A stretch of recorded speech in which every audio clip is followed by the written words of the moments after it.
40-30-30 en termes de pourcents ou 30-30-50, enfin non, pas 30-30-50, ça veut rien dire, mais vous avez compris, il y a toujours des répartitions différentes en fonction des objectifs, muscu, machin, sèche et tout.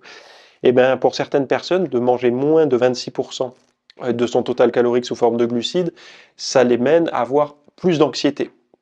Alors il faut faire attention aussi à l'effet nocebo de ce genre d'affirmation. Là par exemple, quand je suis en train de vous dire certaines choses, pour les personnes les plus perméables, j'ai envie de dire, ça va, les informations, ça peut déclencher, chez les hypochondriaques et tout, ils vont se dire « Oh là là, j'en ai pas mangé assez, donc je vais être anxieux ». Non, si vous l'avez jamais vérifié jusqu'à aujourd'hui, c'est pas parce que je vous le dis que vous allez le vérifier. Il faut vraiment se dire « Ok, je comprends, c'est pour ça que… » Donc je vais peut-être pouvoir tester. Le but de ce cours-là, c'est de pouvoir affiner votre quotidien, la connaissance de soi. C'est-à-dire que vous pouvez tester, ça marchera tant mieux, ça marchera pas, tant pis, ça voudra dire que ça vient pas de ça.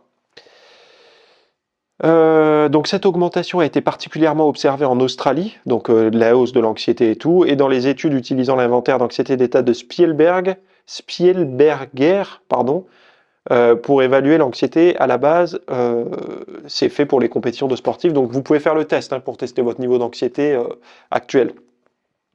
Il y a un lien là dans le PDF. Donc ces résultats suggèrent que malgré les avantages potentiels des régimes pauvres en glucides, pour certaines conditions médicales, ils ne sont pas nécessairement bénéfiques pour la santé mentale, en particulier pour les troubles de l'humeur comme la dépression et l'anxiété. Donc ce qu'ils montrent là, c'est que eux, dans cette méta-analyse, voilà, bon, 26%, c'est pour un sportif, c'est pas, on va dire que c'est pas élevé, c'est pas bas, c'est plutôt bas qu'élevé, on va dire.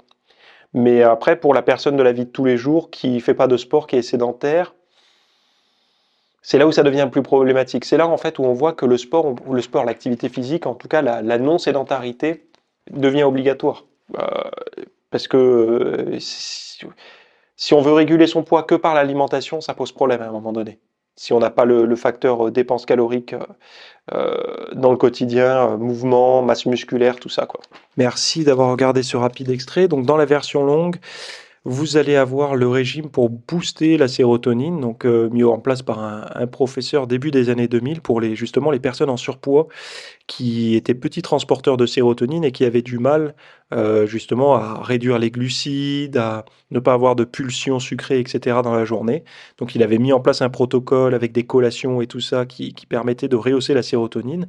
Donc tout ça va être détaillé dans ce cours. Également, vous aurez des versions, vous aurez 10 collations liquides et 10 collations solides pour booster la sérotonine, le plan diète avec l'organisation et toute la littérature, toute la bibliographie scientifique que j'ai étudiée pour faire ce cours. Donc vous aurez tout ça dans la vidéo et le PDF.